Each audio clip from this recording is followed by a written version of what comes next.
rub it all around. Hey everybody, and welcome to the Green Witch Homestead. So it is January, the temperature has fallen, and it is officially indoor activity time. The other day, we butchered a couple of our pigs. I figured I would show you guys what I use for making my different flavors in ground sausages. I pre-mix my seasonings for my sausage.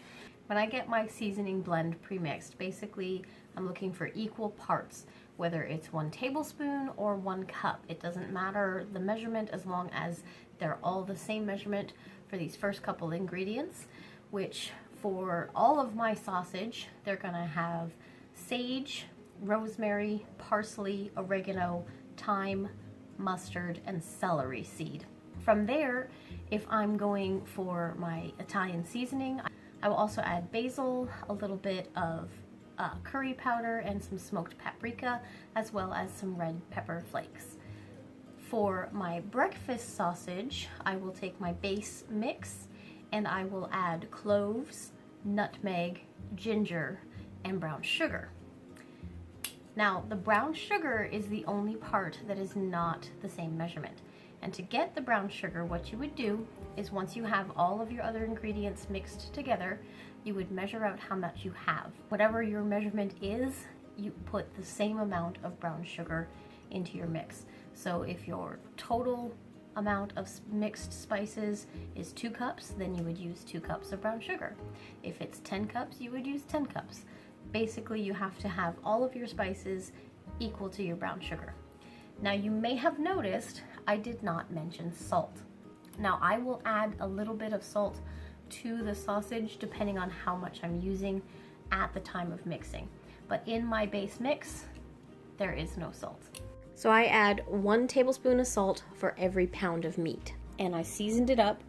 This is where the measurements and the weights and everything comes into play, and it gets a little tricky. To make sure that you're not over seasoning your meat, you're going to weigh out your ground pork. For every 5 pounds of meat, you need ½ a cup of seasoning, regardless of whether you're doing your breakfast sausage or your Italian sausage or anything else.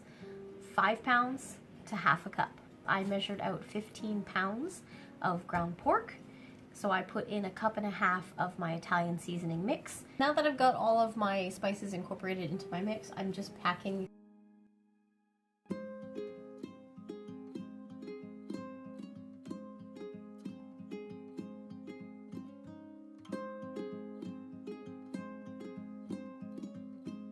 So now that everything's packed, if you're using these, you can find them with the correct labeling. We just didn't look that hard because this is for our own use, and the back is blank, so I can mark it on there.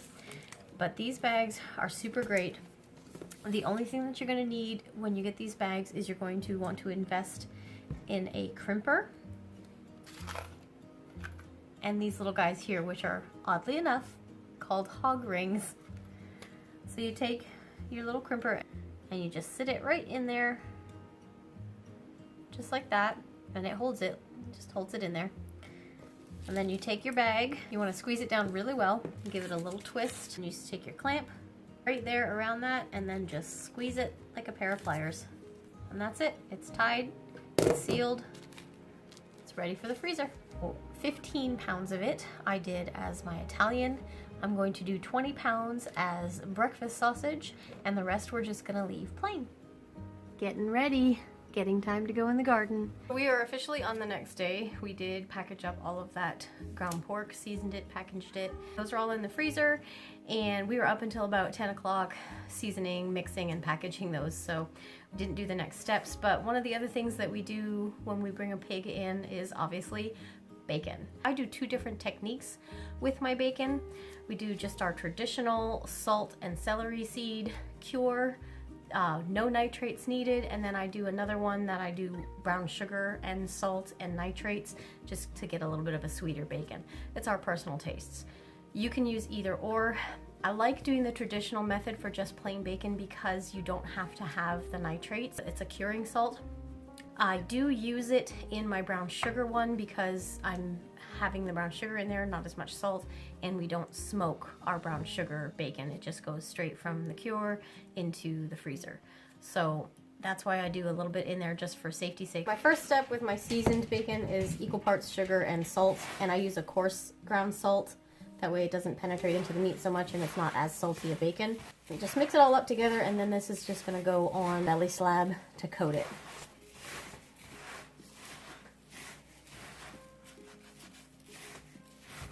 So I'm going to take my slab of bacon and I'm going to put it in here and just use this to kind of contain the mess. And then you're just going to pour that on and coat her. Just rub it all around, get as much surface area covered with this mixture as possible. Make sure you get your sides too, because they are going to be exposed. So yeah, make sure to check and get all your sides, everything covered. And then you want to sit this in your pan, fat side down. Now, this is going to release juices, so you don't want it just sitting flat in your pan. So I have this little wire rack that fits in there, and I'm just going to set that right on top. Get a little bit more of the mix on it just to make sure everything is good and coated. And then that's it. You're going to put this in a refrigerator or in a cold room, anywhere that's going to stay below 45 degrees, and it's going to sit for a certain amount of days depending on the weight of the meat. This is where weighing your meat is important, because you're going to want to let this sit in its cure for 1 day for every pound of belly fat.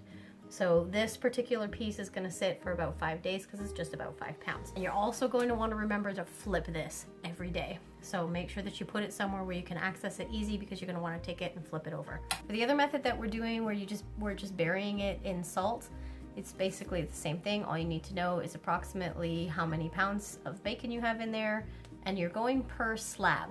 So you don't do your total weight, because they're not all tight together. They're not one piece. They are going to be individual. There's going to be salt between.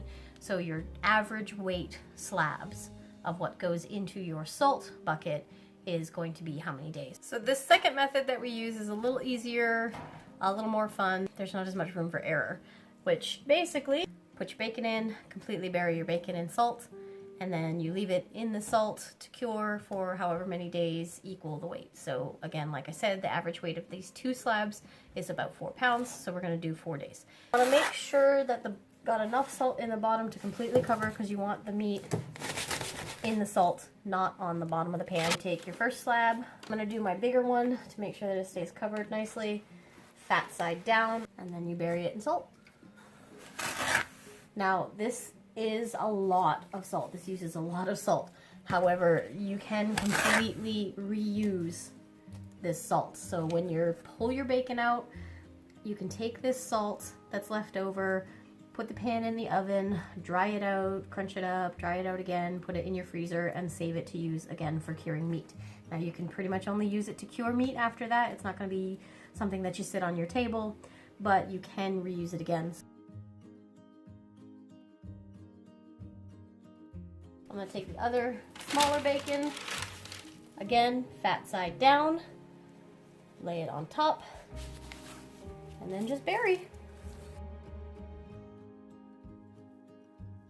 Make sure it's completely covered, and then put this into your storage.